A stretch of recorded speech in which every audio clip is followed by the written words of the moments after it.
Hello बच्चों, paper में ज्यादा समय नहीं बचा और पेपर में जो मैथ के सवाल आएंगे वो यही आएंगे जो मैं आपको करा रहा हूँ। मोस्ट इंपोर्टेंट पार्ट है 25 नंबर का। जिस बच्चे ने ये मैथ का पूरा किया तो 100% उसका सिलेक्शन होगा। और इसमें हम पूरे 51 से लेकर 60 तक के प्रश्न कंप्लीट करेंगे। देख लीजिए हमें आज कौन कौन से प्रश्न करने हैं और ध्यान से इसको करिएगा, क्योंकि बच्चों आपका सिलेक्शन यही सब सवाल कराएंगे जो पेपर में बार बार आते हैं। तो चलिए शुरू करते हैं क्वेश्चन नंबर 51 से।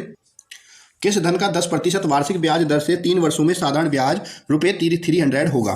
तो यहाँ पे बच्चों हमें क्या दे रखा, ब्याज की दर दे रखी है जो कि हमारी 10% वार्षिक है, और यहाँ पे हमें समय दिया हुआ है टाइम 3 ईयर, और ब्याज दिया हुआ है सिंपल इंटरेस्ट 300 रुपीज। हमसे पूछा किस धन का, मतलब हमसे मूलधन ये पूछ रहा है कि मूलधन क्या होगा।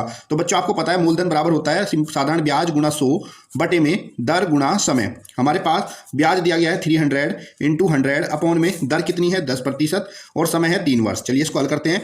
10 से 300 हमारा कटेगा 30 बार, और 3 से 30 10 बार, तो 100,1000। तब हमारा मूलधन जो है वो 1000 हो जाएगा। ऑप्शन नंबर 2 आपका राइट आंसर है। ठीक है बच्चों, चलिए क्वेश्चन नंबर 2 देखिए। ये आपका प्रतिशत पे है। रुपये 50 का 80% और 80 का 50% क्या होगा। 50 का 80%, तो हम इसको कैसे हल करते हैं बच्चों। 50 गुणा का की जगह गुणा, जो संख्या होती है उसकी प्रतिशत से गुणा और भाग हम इसको 100 करते हैं। फिर प्लस 80 का 50%, ये भी आपका 80 गुणा 50 और भाग 100 हो जाएगा। इसको हल करेंगे 0 से 0 और 0 से 0 कैंसिल, इधर भी 0 से 0 और 0 से 0 कैंसिल। 5 अठे 40 और इधर भी 8 पंजे 40, और 40 और 40 आपका 80। ऑप्शन नंबर फर्स्ट आपका राइट आंसर हो जाएगा। कभी बच्चों प्रतिशत निकालना होता है तो संख्या और प्रतिशत के आपस में गुणा और भाग उसको 100 से करते हैं तो उसका प्रतिशत मान आ जाता है। अगला प्रश्न देखिए। एक रेलगाड़ी 100 मीटर 9 सेकंड में तय करती है, उसकी चाल किलोमीटर प्रति घंटा में क्या होगी। तो यहाँ पे हमें चाल पूछी गई है, और बच्चों चाल बराबर होता है हमारा दूरी बटा समय। चाल बराबर दूरी बटा समय होता है। अब यहाँ पे रेलगाड़ी जो है 100 मीटर की दूरी तय कर रही है, दूरी हमारी 100 मीटर हो गई, और कितना 9 सेकंड में। हमें पूछा 4 किलोमीटर प्रति घंटा में। तो ये जो चाल है हमारी दूरी बटा समय, ये हमारी बच्चों मीटर प्रति सेकंड में है, क्योंकि हमारी दूरी जो थी वो मीटर में थी और समय हमारा सेकंड में था। लेकिन हमसे पूछा गया किलोमीटर प्रति घंटा में बताओ। तो जब हमें चाल किलोमीटर प्रति घंटा में बतानी होती है और मीटर प्रति सेकंड में हमें दी हुई हो, तो मीटर प्रति सेकंड में हम लोग बच्चों 18/5 से गुणा करते हैं और ये हमारा किलोमीटर प्रति घंटा में बदल जाती है। चलिए हल कर देते हैं। 9 दूनी 18, 5 दूनी 10, 0, 20 दूनी 40, तो चाल हो जाएगी 40 किलोमीटर प्रति घंटा। ऑप्शन नंबर 4 आपका राइट आंसर है। ध्यान रखिएगा कभी बच्चों आपको मीटर प्रति सेकंड को किलोमीटर प्रति घंटा में बदलना हो तो इसमें हम बच्चों 18/5 से गुणा करते हैं, और अगर किलोमीटर प्रति घंटा को मीटर प्रति सेकंड में बदलना हो तो उसमें हम 5/18 से गुणा करते हैं और ये चेंज हो जाता है। ठीक है बच्चे, दोनों चीज नोट कर लो, पेपर में पूछी जाएंगी। अगला प्रश्न देखिए, प्रश्न संख्या 54। रवि कुछ टॉफियां रुपये 1 की 2 दर से खरीदता है और उन्हें रुपये 1 की 5 की दर से बेचता है, तो उसका हानि प्रतिशत क्या होगा। देखो रवि जो टॉफी खरीद रहा है वो 1 रुपये की कितनी टॉफी खरीद रहा है 2, और उनको बेच रहा है 1 रुपये की 5।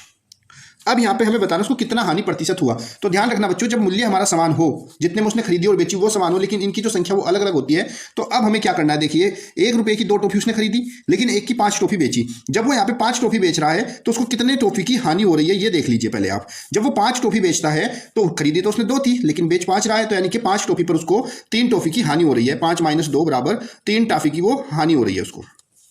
अब हमसे पूछा है कि हानि प्रतिशत बताओ क्या होगा। तो हानि प्रतिशत बराबर क्या होता है, हानि जितनी कितनी टॉफी की हानि हुई है 3 की, किस पर 5 टॉफी पर, तो 3/5 गुणा 100।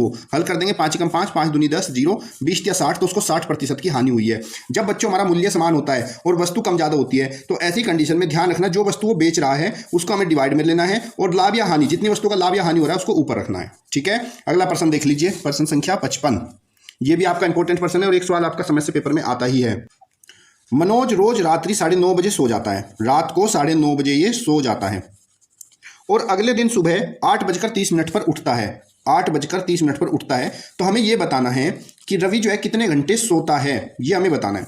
तो बच्चों जब इस तरह का प्रश्न आपको पूछा जाए तो रात को 9:30 बजे सोता है, तो 9:30 से लेकर रात के 12 बजे तक का जो टाइम है, यहां से यहां तक कितना टाइम हुआ आपका 2 घंटा 30 मिनट। और रात के 12 बजे से लेकर और सुबह का जो भी टाइम है इतने ही घंटे बाद इतना समय बचता है, यानी कि रात के 12 बजे से सुबह के 8:30 बजे तक 8.5 घंटे हो गए। अब हम इनको प्लस करेंगे तो 30 और 30 कितना हो गया 60 मिनट, और 8 2 कितना हो गया 10, तो 10 घंटे 60 मिनट। और आपको पता है बच्चों 60 मिनट में आपका 1 घंटा होता है पूरा, तो 10 घंटे ये पूरे हो गए और 60 मिनट यानी कि 1 घंटा हो गया, तो 10 और 1 11, तो रवि जो है टोटल 11 घंटे सोता है। ऑप्शन नंबर 2 आपका राइट आंसर हो जाएगा। अगला प्रश्न देखिए, प्रश्न संख्या 56। 323 के अभाज्य गुणनखंड होंगे। सो बच्चों इसके कितने अभाज्य गुणनखंड होंगे, तो इसके लिए पहले हम इसके अभाज्य गुणनखंड निकाल लेते हैं। 323, चलिए इसको काटते हैं, किससे कटेगा 17 से। 17 कम 17, 32 में 17 का कितना बचा 15, 153, 17 निम्न 153, 19 तो किसी से कटता नहीं, तो 19 कम 19। सो 323 के जो अभाज्य गुणनखंड होते हैं वो होते हैं 17 × 19, यानी कि 1 और 2, तो टोटल कितने हैं 2 अभाज्य गुणनखंड। ऑप्शन नंबर 3 आपका राइट आंसर हो जाएगा। अगला प्रश्न देख लेते हैं, प्रश्न संख्या 57। ये आपको दशमलव संख्या दी गई है और इनको आपको हल करना है, यानी कि सरलीकरण का आपका ये सवाल है।